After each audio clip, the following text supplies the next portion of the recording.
ঝান্ডা আছে ঝান্ডা, এই যে ঝান্ডা উত্তোলনের দিন ঝান্ডার কলম ঝান্ডার মানে প্রথমে হচ্ছে কি গেরুয়া, গেরুয়ার অর্থ হলো সাহস আর ত্যাগ।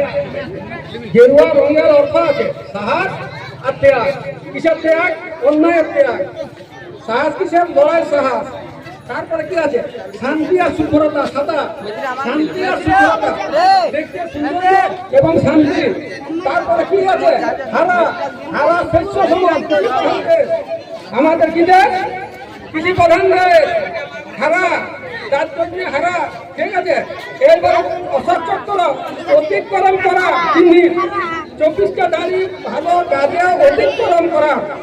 আর সবার থেকে গৌরব প্রশংসার বাদ যে সারা দুনিয়া যারা এই ঝান্ডাকে হিন্দু মুসলিম শিখ ইসাই সবাই মিলে এই ঝান্ডাকে আমরা কি করছি? স্বাধীনতা দিবস মানছি, ঠিক আছে। এই ঝান্ডা